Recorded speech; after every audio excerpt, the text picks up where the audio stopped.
Eu sou o Márcio Scopel de Carli, natural de Antônio Prado. Sou filho de Oscar de Carli, Carmen Scopel de Carli. Sou neto do seu Elécio Ferreiro de Antônio Prado. A história do aço na minha vida começa muito cedo, lá na infância. Meu pai foi ferramenteiro e torneiro mecânico a vida inteira, e o meu avô, que gostava de ser chamado de Nono Lécio, era o ferreiro de Antônio Prado, muito conhecido, muito querido por todos. E eu gostava muito de ir os domingos na casa do Nono. Lá, quando eu chegava, a maior satisfação para mim era ver que a ferraria estava aberta e que o Nono estava lá dentro. E eu já corria, descia a escada, ia lá na ferraria. Meu pai ia sempre junto comigo.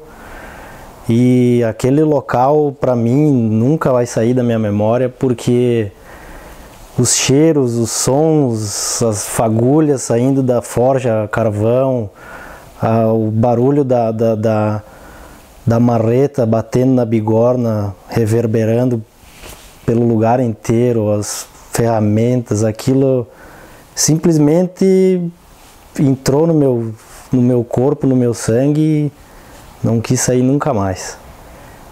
Eu lembro de brincar, uma das brincadeiras preferidas que eu tinha na ferraria do Nono era brincar com a furadeira de bancadas. Ele tinha uma furadeira de bancadas que veio da Itália junto com a bigorna, de 1903.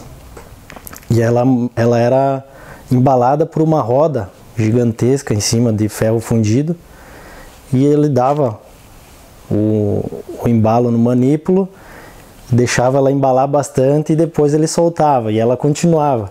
E eu era pequeno, pulava, me agarrava no manípulo e ficava girando junto com a furadeira. Para mim era uma das melhores brincadeiras que tinha. E eu acho que eles foram vendo que eu gostava de ficar ali, de estar lá. Quando o Nono estava na ferraria, eu queria estar lá. Eu ficava impressionado. Ele tinha forja carvão e na lateral da forja tinha lugares das marretas. Eu ficava simplesmente impressionado, porque eu mal conseguia segurar uma marreta e o Nono batia a marreta o dia inteiro, assim, um compasso tão certinho que era impressionante. Para mim não tinha explicação, e eu queria fazer isso também. Então acho que ele e meu pai viram que eu ia seguir essa veia, me deram o meu primeiro presente de ferreiro, a minha bigorna, primeira bigorna que eu tive. Usei ela muito, e junto eles fizeram um avental de couro, porque para proteção, e isso era o meu kit. Eu chegava lá na ferraria do Nono, tinha a forja, a bigorna, a mesa da morsa, e do ladinho tinha a minha bigorninha e o meu avental pronto para mim trabalhar.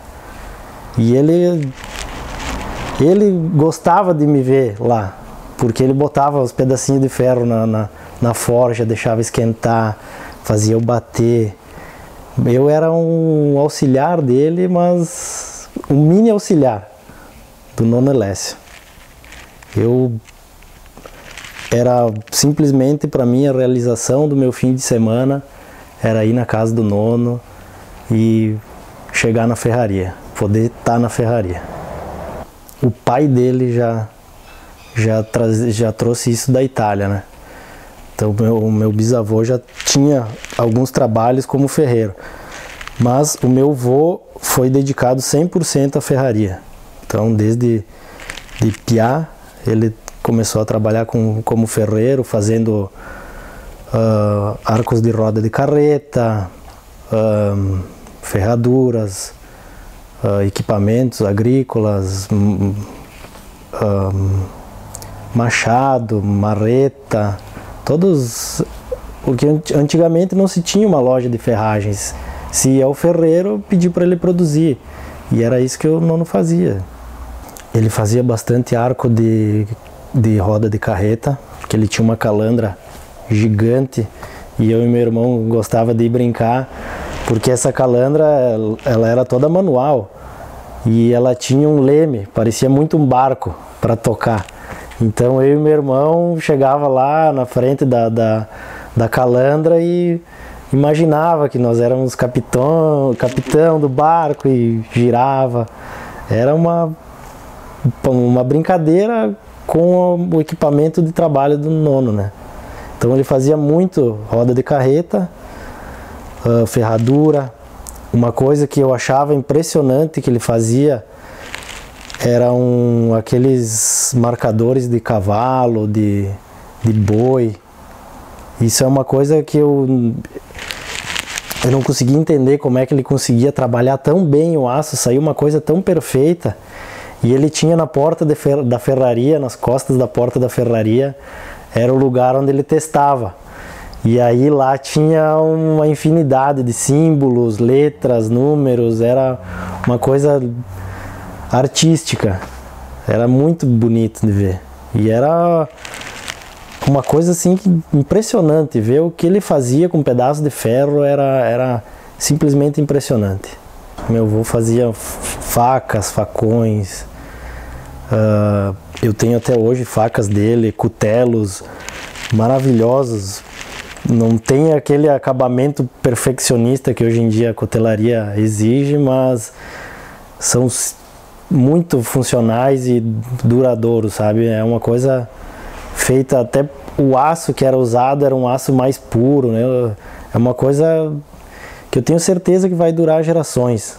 É uma herança que vai durar muito tempo. E ele fazia muita faca. Uma coisa que eu adorava quando ele fazia faca era a hora da têmpera. Ele tinha um tambor de óleo e ele mergulhava para temperar, e uma fumaça densa, um cheiro forte, característico do óleo queimando, e era assim, cobria a ferraria de fumaça, e eu ficava ali só admirando, sabe? Ele ficava cuidando para ver se dava empenamento e coisa, e eu tava fascinado na fumaça da têmpera. Era demais, era muito legal. Eu tenho a memória da minha infância, as melhores assim são relacionadas à ferraria do nono. São muito... Meu pai era muito próximo do meu avô, então era uma coisa, sabe, eu tava ali no meio da ferraria, do aço, com meu pai e meu avô, trabalhando, me sentia um homem grande, sabe?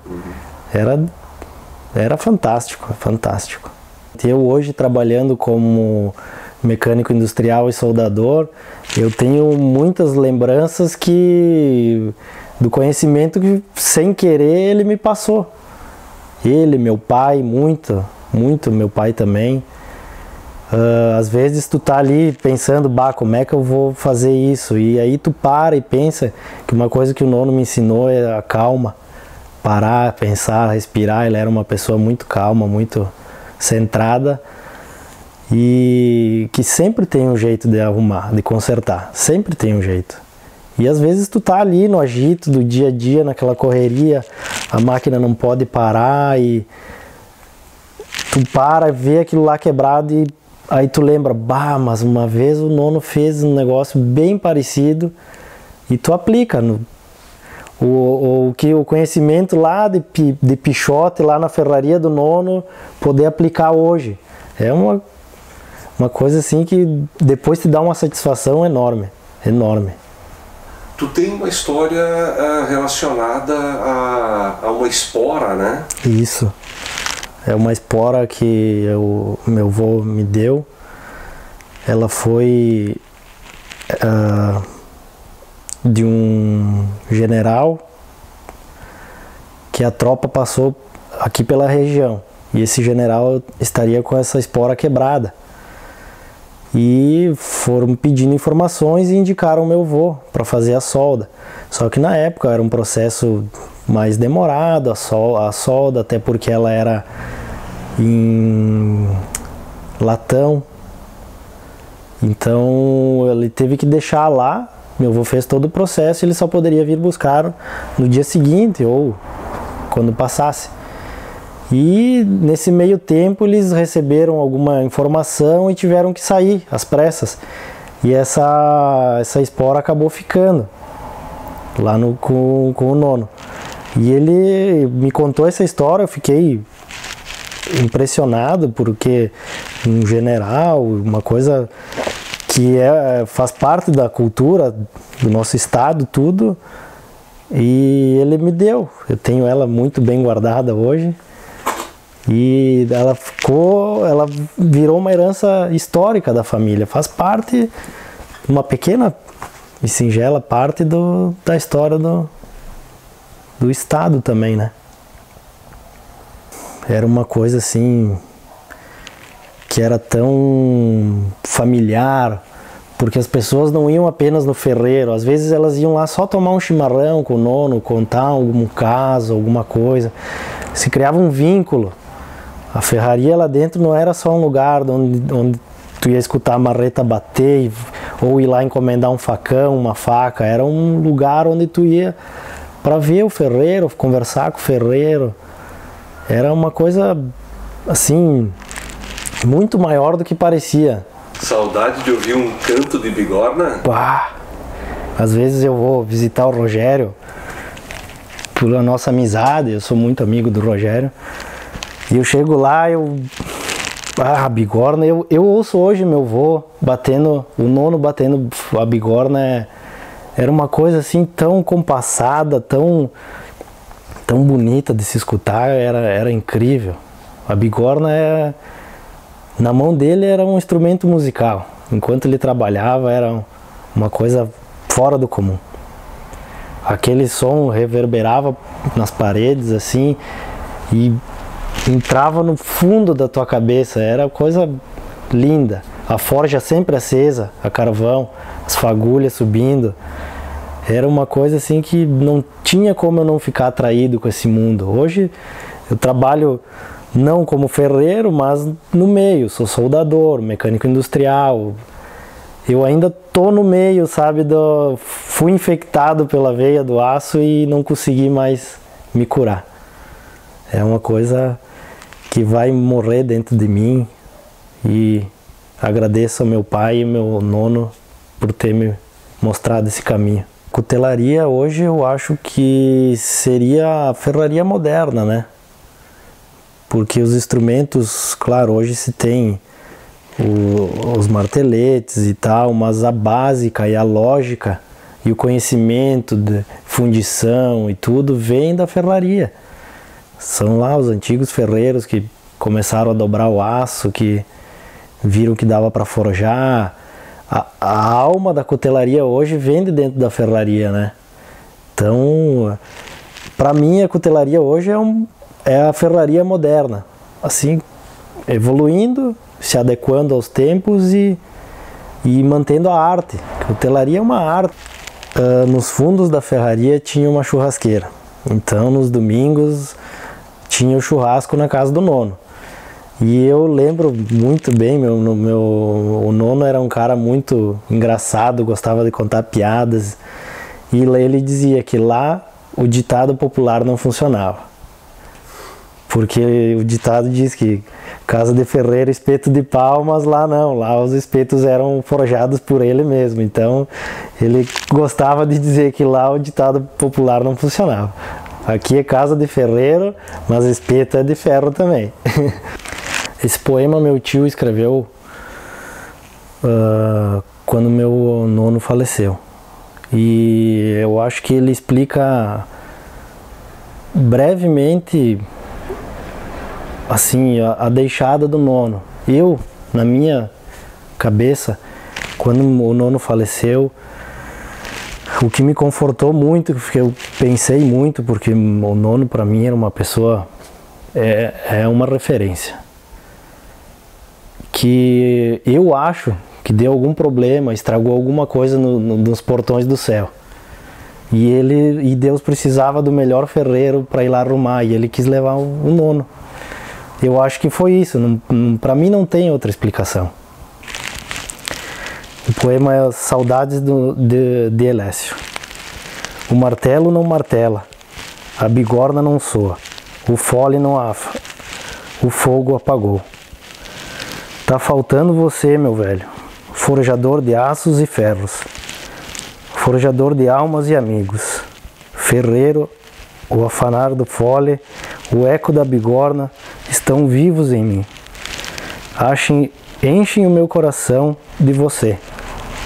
Ferreiro, você forjou minha alma para a vida. Obrigado por ter sido meu pai e meu avô. Muito obrigado.